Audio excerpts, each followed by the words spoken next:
நான் போய் படுத்துக்கிட்டுமா? காய்கறிகளை வைப்பாங்களா? ஆமாம், அவங்களுக்கு தெரியும். இல்லை, லாக் பண்ணி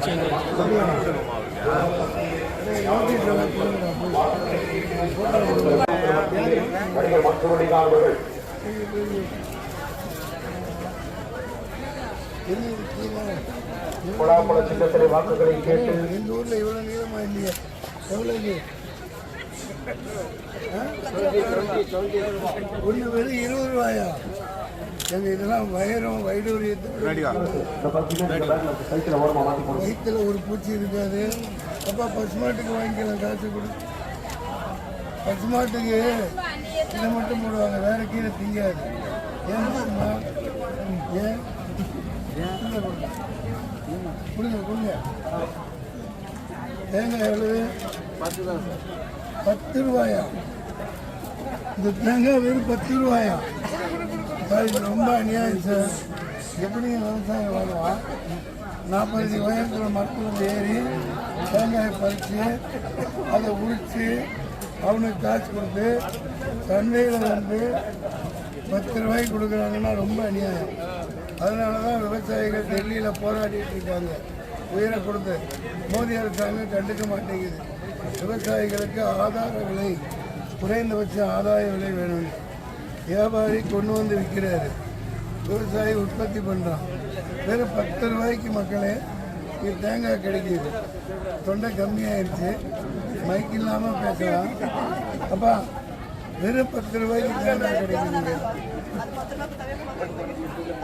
போதுங்க, ஆனால் விவசாயி பாவம் இல்லை.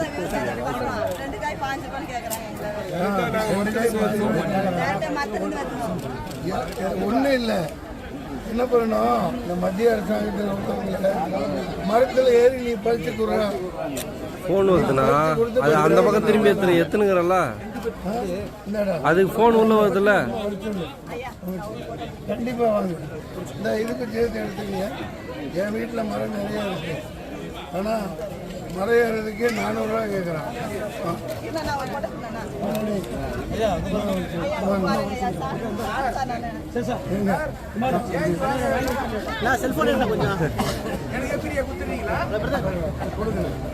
ஜெயிச்சு வந்து இதை விட அதிகமாக கொடுப்பேன். சரியா இருக்கு இல்லையா?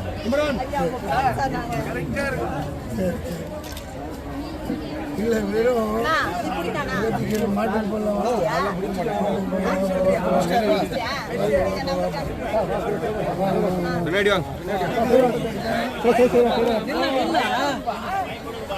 கொத்தமல்லி வெறும் 40. மெட்ராஸில் இது 10 கூறு போடுவாங்களே, 10 கூறு போட்டு ஒன்று 40 ரூபாய்க்கு. சரி, இதே வாங்கிக்கலாம். என்ன 40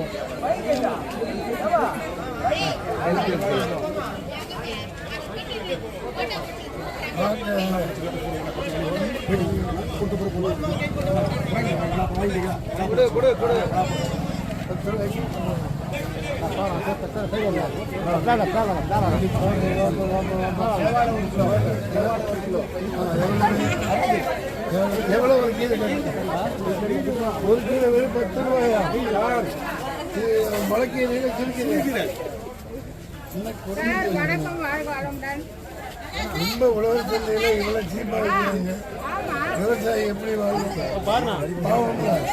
இந்த வந்து இன்னைக்கு வந்து எதுக்காக சர்ச்சை பண்ணி சாப்பிடுங்க. ஆள் இல்லையா?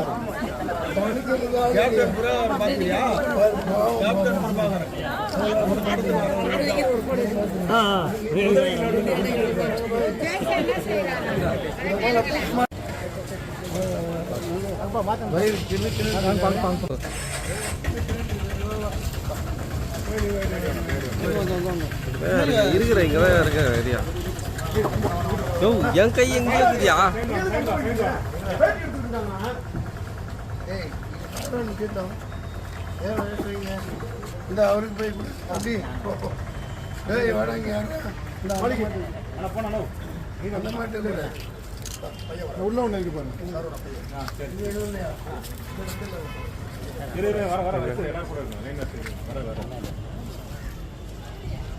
வயிறு கெடுக்கிறேன்னு காட்டும் அகத்தி கீரை எவ்வளோ அற்புதமான கீரை மற்ற கீரையை சாப்பிடாது பசு மாடு அது அப்பதான் நல்ல பொண்ணு வரும் பால் நிறைய தரும்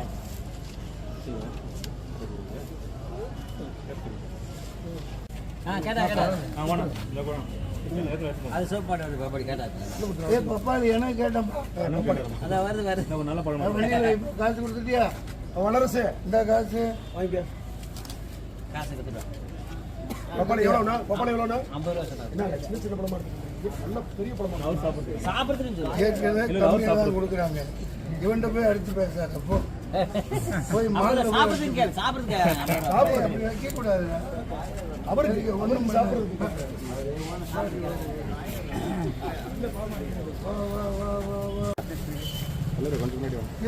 பிரச்சாரத்துக்கு போலாமா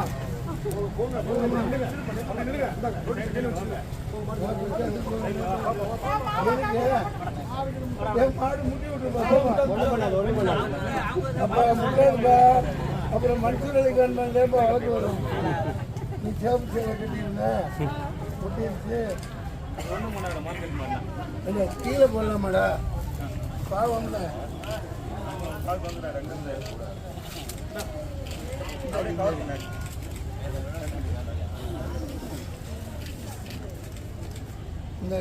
நிறைய யார் பெற்ற பிள்ளையோ எவன் லாரிகளை தூக்கி போட்டு போக போகிறானோ கேரளாவுக்கு போக போதோ கர்நாடகாவுக்கு போக போதோ இல்லை பிஜேபிக்காரன் நடத்துகிறானே மாதம் 25 லட்சம் கோடிக்கு ஏற்றுமதி பண்ணுறான்ல அங்கே போக போதோ பால் கறக்கிற வரைக்கும் தான் கறந்து முடிஞ்சிருச்சுன்னா போட்டு தாக்கி அனுப்பிச்சிடுவாங்க.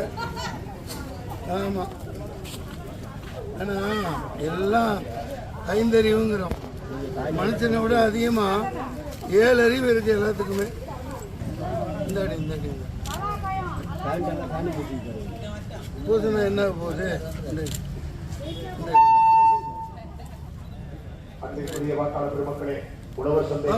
ஓட்ட கேட்கலாம் பலாப்பழ சின்னத்திலே வாக்குகளை கேட்டு உங்கள் மத்தியிலே வந்திருக்கிறார்.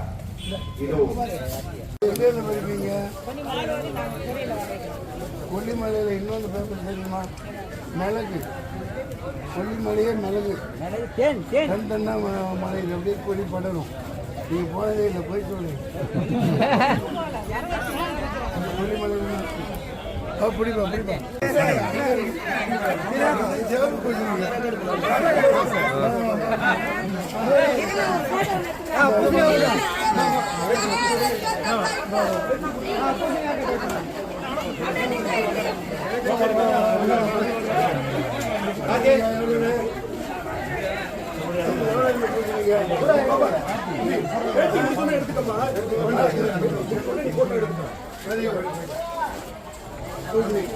சரியா 50 லட்சம் ரூபாய் என்னடா பலாப்பழம் இன்னும் பூசணிக்கு வாங்குறேன்னு பார்க்குறீங்களா?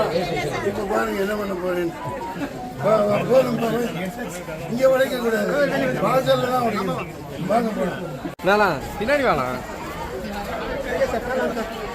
பிள்ளைங்க எவ்வளவு வெறும் 5 ரூபாயா? ஐயோ இங்கே காசு எல்லாத்தையும் வாங்கிட்டு போயிடலாம் போல இருக்கு. ஏப்பா வெறும் 5 ரூபாப்பா ஒரு கட்டை. விவசாயி எப்படிப்பா உயிர் வரணும்? இன்னொன்று சரி ஒரு வெறும் 15 ரூபா கொடுத்துட்டு வா. ஏப்பா இதெல்லாம் தங்க வைரத்தை விட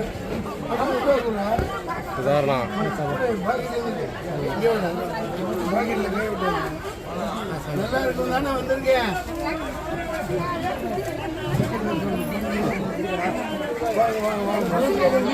எல்லாம் கம்மி விலையில வைக்கிறாங்க. வெறும்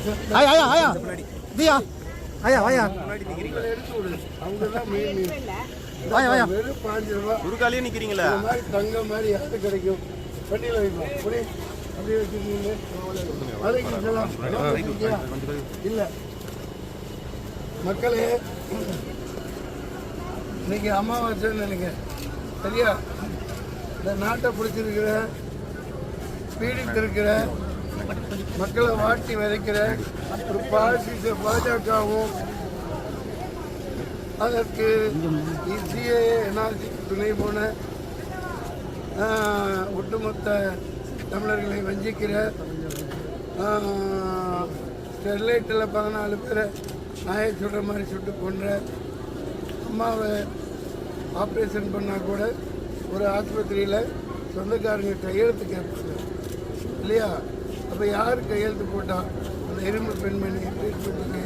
இந்த மாதிரி ஏகப்பட்ட கேள்விகள் இருக்கு. என்னை பொறுத்த வரைக்கும் நான் 4 வருஷம் அதிமுகவில் பயணித்தேன். அவங்க தாய்க்கு தாயா, பிள்ளைக்கு பிள்ளையா, ஒரு அதாவது குழந்த மாதிரி அவங்க மோதியா இந்த லேடியான்னு கேட்டு ஜெயிச்சாங்க இந்த தேர்தலில். அது தாங்காம மத்திய அரசின் துணையுடன் ராஜ விசுவாசின்னு சொல்லிட்டு இருக்கவங்க பதில் சொல்லலாம், இந்த கோர்ட்டு கேஸ் பண்ணலாம். நானே ஆர்டிஐயில் பண்ணுகிறேன், இப்படி என்னன்னு கேள்வி கேட்டு பல டாக்குமெண்ட் வச்சுருக்கேன். ஸோ நான் இங்கே போட்டியதுனால ஒரு பக்கம் இந்த தீய சக்தி பாஜக அவங்க துணை போகிற அந்த அதிமுக ரெண்டும் இந்த தமிழ்நாட்டை விட்டு பிடிக்கும். நான் தான் இங்கே ஜெயிக்க அமாவாசை அன்னைக்கு உடைக்க விடு. ஆமாம், இதில் சூடம் காலெல்லாம் வைப்பாங்க, அதில் எனக்கு நம்பிக்கை இல்லை. இப்படி சுத்தணுமாப்பா? ஓ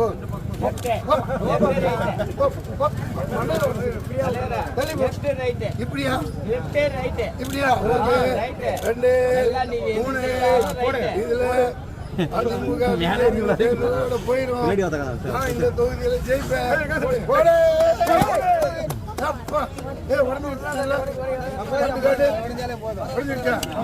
அதெல்லாம் முடியும். அது உயிர் விஷயம். ஆமா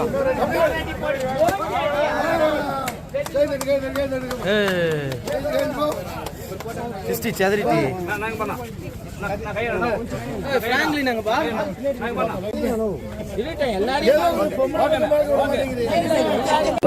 அமுக்கு இங்கே அமுக்கு இங்கே அமுக்கணும். வா போயிட்டு வா போயிட்டு வா போயிட்டு வா.